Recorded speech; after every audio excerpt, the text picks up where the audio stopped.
네,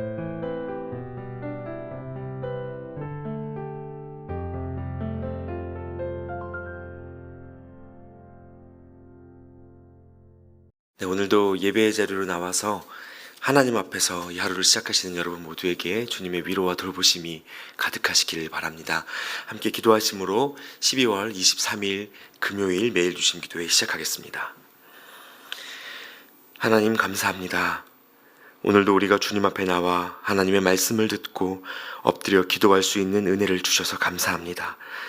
우리에게 심판을 말씀하시는 하나님의 음성 앞에서 더욱 우리를 붙들고 온전케 하기 원하시는 주님의 마음을 발견케 하시고 주어진 이 하루에 하나님이 받으실 만한 아름다운 삶의 예배를 드리는 귀한 시작이 있게 하여 주시옵소서.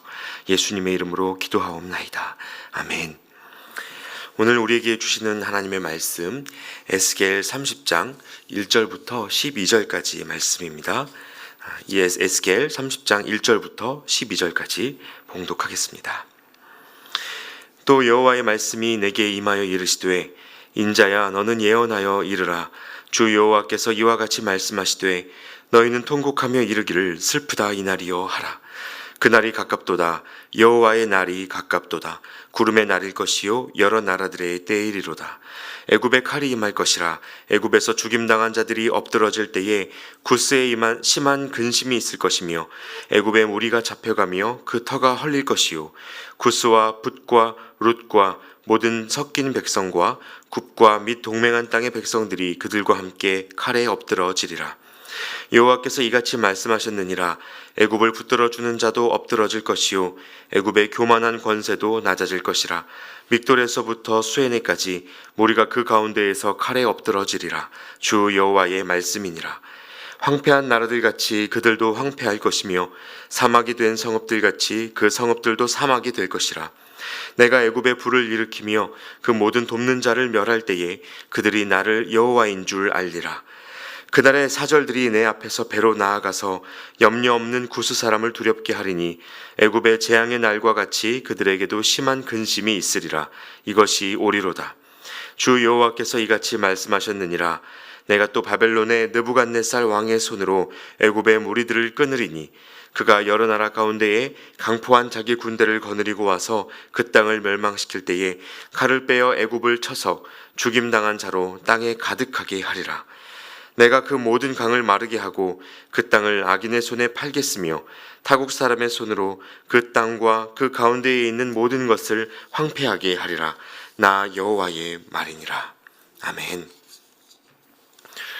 네, 여러분 어제 본문에서 이스라엘의 주변 국가에 대한 심판 예언 중 가장 긴 분량, 무려 4장을 차지하고 있는 애굽에 대한 심판 메시지를 함께 보기 시작하셨습니다.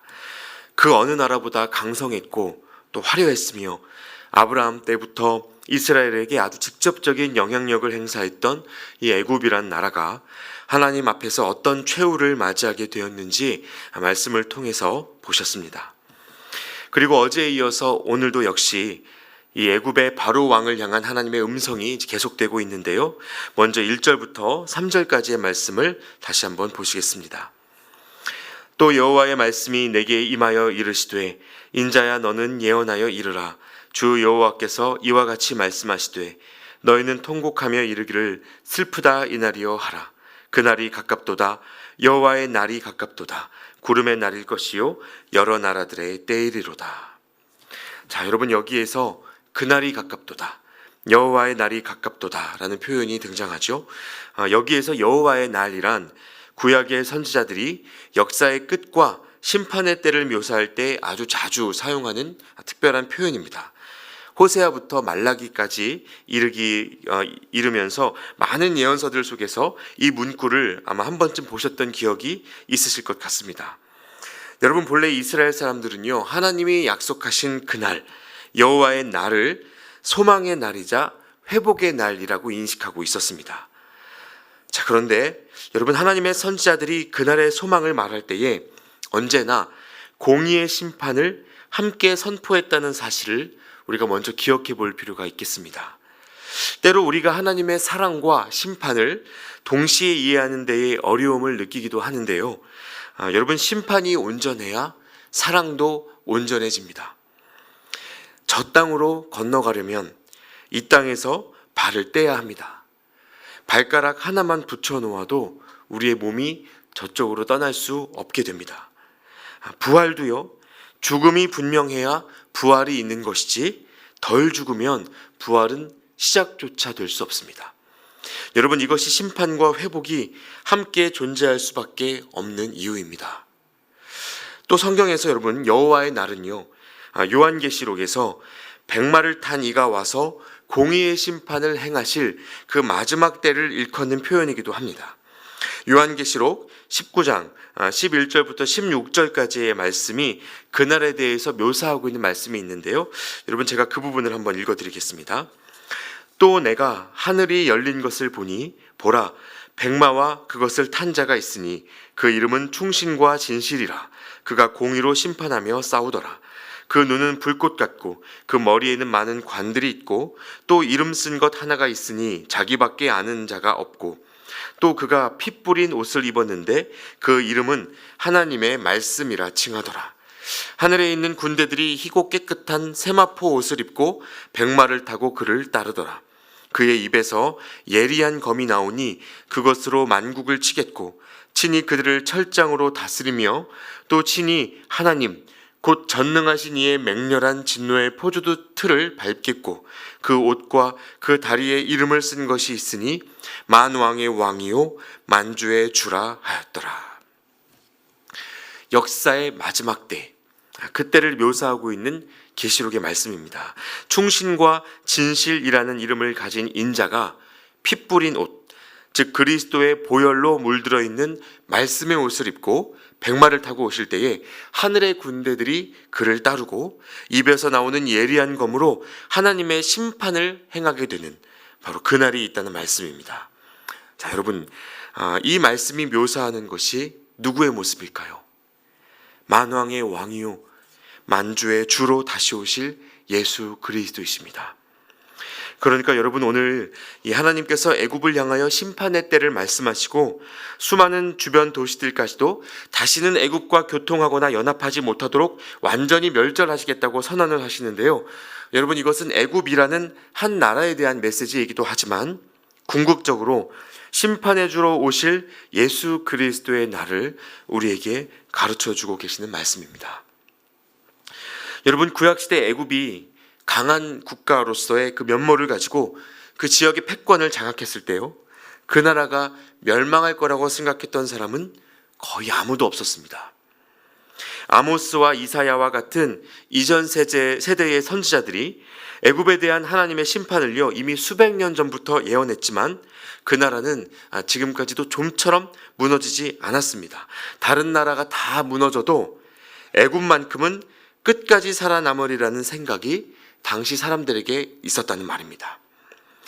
여러분, 비유하자면요, 지금 저와 여러분이 살아가고 있는 이 시대에 어떤 예언자가 와서 조만간 미국이 망할 거라고 소리치는 것과 비슷합니다. 전 세계 경제와 어떤 문화를 주도하고 있는 최대 그 강대국이 갑자기 소리 소문 없이 하나님의 심판을 맞이하게 될 거라는 예언을 오늘날 우리가 듣게 된다면 그것을 귀 기울여 들으면서 정말 그럴 수 있겠구나라고 생각하는 사람이 과연 몇이나 되겠습니까? 이 당시 고대 사회에서도 애굽을 향한 하나님의 심판 메시지를 듣는 사람들의 마음이 그와 같았다는 것이죠. 그래서 잘 아시는 것처럼 실제 세계사 속에서도요, 이집트의 파라오는 그야말로 신적 존재로 여겨졌고요, 지금까지 남아있는 그 피라미드나 스핑크스 같은 이 당시의 유적들을 살펴보면 기이할 정도로 강력했던 그 나라의 권세를 충분히 느끼실 수 있습니다. 대체 어디에서 이런 힘을 갖고 발휘하게 됐었는지 헤아려지지를 않아서 애굽의 수많은 문화유산들이 오늘날까지도 미스테리로 남아 있습니다. 자, 그러나 여러분, 지금 그 애굽은 어디에 있습니까? 이집트라는 나라로 역사가 이어져 오고 있지만요, 구약시대 그 애굽의 면모는 발견할 수 없습니다. 절대로 꺾이지 않을 것 같았던 바로의 권세가 하나님이 주관하시는 역사 속에서 결국 사라져버리고 말았다는 것입니다. 그래서 이 애굽의 최후 모습이 오늘 본문 7절과 8절에 이렇게 요약되어 있습니다. 한 번 더 읽겠습니다. 황폐한 나라들 같이 그들도 황폐할 것이며 사막이 된 성읍들 같이 그 성읍들도 사막이 될 것이라. 내가 애굽에 불을 일으키며 그 모든 돕는 자를 멸할 때에 그들이 나를 여호와인 줄 알리라. 여러분, 이것이 애굽의 결론이자 동시에 모든 인류 역사의 결론입니다. 우리는 하나님의 생기가 우리 안에 있어서 호흡이 있는 동안에만 이름을 내고 살다가 이 땅에 무엇을 세우고 이루었던지 상관없이 다시 흙으로 돌아갑니다. 이것이 오늘 본문 말씀이 우리에게 다시 한번 깨우쳐주는 중요한 영적 진리이죠. 끝을 생각하고 살라는 겁니다. 그래야 지금을 잘 살아갈 수 있다는 것입니다. 시편 127편 1절 말씀에 여호와께서 집을 세우지 아니하시면 세우는 자의 수고가 헛되며 여호와께서 성을 지키지 아니하시면 파수꾼의 깨어있음이 헛되도다라는 말씀이 있습니다. 여러분, 하나님이 함께 하시지 않으면 오늘 내가 붙들고 있는 힘과 자랑, 생명까지도 이내 사막으로 돌아갈 먼지에 불과합니다. 그러나 하나님이 세우시고 지키시면 누구도 흔들 수 없는 견고한 은혜 가운데 우리가 걸어갈 수 있게 되는 것입니다. 여러분, 하나님께서는 저와 여러분이 썩어 없어질 것이 아니라, 이 땅의 것이 아니라 영원한 것, 하늘의 것을 소망하고 준비하는 삶을 살도록 이끌어주기 원하십니다. 이 땅의 것을 쌓고 누리느라 영원한 것을 버려두는 인생이 아니라 조금 어렵고 부족하더라도 하나님이 주시고자 하는 진짜 축복을 깨닫는 믿음의 눈을 갖도록 하나님은 오늘도 우리를 돕고 계신 겁니다. 여러분, 우리가 하나님을 신뢰하면서 그 여호와의 날을 기대하셨으면 좋겠습니다. 우리가 대부분 구하는 그 소원은요, 지금을 위한 것이고 또 잠깐의 유익이 있는 것이지만 하나님은 역사의 전체를 주관하시는 분이시기 때문에 우리에게 언제 무엇이 있어야 하는지 하나님만큼 잘 아시는 분이 없습니다. 그래서 예레미야 29장 11절에도요, 너희를 향한 나의 생각은 내가 아나니 재앙이 아니라 곧 평안이요 너희 장래에 소망을 주려 하는 생각이라 라고 말씀해 주셨습니다. 그러니까 그리스도인들은 지나가는 세상의 흥망성쇠에 지나치게 요동할 이유가 없는 것입니다. 결국 여러분, 애굽은요, 고대 근동의 패권을 새롭게 장악했던 강대국 그 바벨론에 의해서 망하게 됐고요, 하나님은 이 바벨론을 애굽을 위한 심판의 도구로 사용하기로 작정하셨습니다. 오늘 본문 속에도 이런 내용들이 잘 기록되어 있는데요, 같이 읽지는 않았지만 25절 말씀에 보시면 내가 바벨론 왕의 팔은 들어주고 바로의 팔은 내려뜨릴 것이라. 내가 내 칼을 바벨론 왕의 손에 넘기고 그를 들어 애굽 땅을 치게 하리니 내가 여호와인 줄을 그들이 알리라. 이렇게 말씀하고 있습니다. 이제 그 지역의 권력의 주도권이 애굽에서 바벨론으로 옮겨진 것입니다. 자, 그런데 여러분, 여기에서 우리가 주목해서 생각해 볼 만한 것이 있습니다. 바로 하나님께서 애굽을 심판하시기 위하여 선택하신 도구가 바벨론, 즉 또 다른 이방 국가였다는 사실입니다. 여러분, 바벨론이요, 하나님 앞에 신실하게 붙들린 믿음의 민족입니까? 아니죠. 그렇지 않습니다. 그들이 하나님을 잘 섬기거나 하나님의 뜻을 구하며 행동하는 민족이 아니었다는 것입니다. 아마도 이 바벨론 느부갓네살 왕은요, 자신들이 힘을 길러 예루살렘을 함락시키고 애굽을 쳐서 멸망시킨 그 일이 하나님의 계획과 무슨 상관이 있는지조차 몰랐을 겁니다. 그때까지 힘을 길러서 전쟁을 준비한 자신들의 노력 그리고 영광의 결실이 그 전쟁의 승리라고 믿었을지 모르겠습니다. 그러나 오늘 말씀은요, 하나님이 이방민족 바벨론을 심판의 대리자로 선택하여 쓰셨다는 것을 분명하게 말해주고 있습니다. 여러분, 이 사실이 오늘 우리에게 주는 중요한 교훈이 있는데요, 하나님이 주관하시는 인류의 역사가 하나님을 믿는 사람들을 통해서만 이루어지는 게 아니라는 사실입니다. 우리는 때로 하나님이 반드시 그리스도인들을 통해서만 일하신다고 생각합니다. 그런 경향이 있습니다. 그래서 하나님의 일에 동참하고 있으면 그 자체로 우리의 신앙이 잘 검증되고 있는 것이라고 착각하는 경우가 있습니다. 그러나 여러분, 하나님의 일에 헌신하여 섬기는 것이 너무나 복되고 귀하지만요, 그 봉사와 노동 자체가 우리 신앙의 총체적인 현실을 대변해 주지는 않습니다. 우리는 날마다 하나님 앞에서 마음의 중심을 드려야 하고요, 오늘 나의 삶이 하나님이 이루어 가시는 역사의 일부가 되고 있다는 점을 생각하고 살아야 합니다. 잘 살면 선한 도구가 되는 것이고 막 살면 악한 도구가 되는 겁니다. 그래서 많이 아시는 일화 중에 이 미국의 남북전쟁 당시 링컨 대통령을 찾아온 어떤 사람이 하나님이 우리 편이 되어주시기를 기도하고 있다고 말하자 링컨 대통령이 이렇게 말하죠. 하나님이 우리 편 되어주시기를 기도하지 말고 우리가 하나님 편에 서 있게 해달라고 기도하셔야 합니다. 이렇게 말한 적이 있습니다. 여러분, 이 두 가지 기도는요, 비슷해 보이지만 완전히 다른 기도입니다.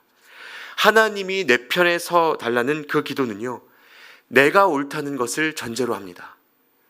우리가 갖고 있는 믿음이 충분히 우리를 선하게 만들어준다는 그런 잘못된 인식을 전제로 하고 있습니다. 우리가 하는 일이야말로 하나님의 일이라고 주장했던 이스라엘의 선민의식이 바로 이러한 주장 속에 담겨져 있습니다. 그러나 하나님 편에 내가 서게 해달라는 기도는 하나님이 옳으시다라는 것을 전제로 하는 기도입니다. 이것은 하나님이 주인 되시는 역사 속에서 내 삶이 선한 도구가 되기를 겸손하게 구하는 기도라는 것입니다. 여러분, 오늘 저와 여러분의 하루가 하나님 마음에 합한, 하나님 편에 선 그런 하루가 될 수 있기를 소망합니다. 중요한 것은요, 하나님의 역사와 상관없는 나 혼자만의 삶이 없다는 것입니다. 우리는 좋든 싫든 하나님의 역사에 흔적을 남기고 있습니다. 그리고 그에 따라 다시 오실 주님의 심판대 앞에서는 그날, 그 여호와의 날을 앞두고 오늘을 살아갑니다. 그래서 기다리고 준비해야 하는 것이고요, 이것이 바로 우리가 끊임없이 하나님만 바라보고 하나님만 의지해야 하는 이유입니다. 여러분, 하나님은 약속해 주셨습니다. 하나님을 사랑하는 자, 곧 그 뜻대로 부르심을 입은 자들에게는 모든 것이 합력하여 선을 이루느니라 라고 말씀해 주셨습니다. 여러분, 이 약속을 붙드시고 애굽의 권력과 바로의 팔이 아니라 끝까지 하나님의 사랑을 의지하며 사실 수 있기를 소망합니다. 오늘 우리가 살아가는 모습이 하나님 손에 붙들린 선한 도구가 되어서 그렇게 하나님의 역사를 이루어가는 거룩한 삶의 도구가 될 수 있기를 우리 주님의 이름으로 축원합니다. 함께 기도하겠습니다. 하나님, 오늘 애굽을 향한 하나님의 심판 예언을 들으면서 우리에게 약속해 주신 여호와의 날, 주님 다시 오실 그날을 우리가 다시 한번 생각합니다. 내가 속히 다시 오리라 하셨던 주님의 그 말씀을 주님 우리가 항상 기억하게 하시고 하루를 살아도 끝을 기다리며 주님 만날 날을 잘 준비하는 인생을 살게 하여 주시옵소서. 썩어지고 사라져버릴 사람의 힘과 권력을 의지하는 것이 아니라 우리 장래에 소망을 주려 하시는 사랑의 하나님, 모든 것을 합력하여 선을 이루어 가시는 나의 하나님을 끝까지 붙들고 갈 수 있도록 믿음을 더하여 주시옵소서. 예수 그리스도의 이름으로 기도하옵나이다. 아멘. 이제 하나님 앞에서 계속해서 각자의 기도 제목으로 기도하시겠습니다.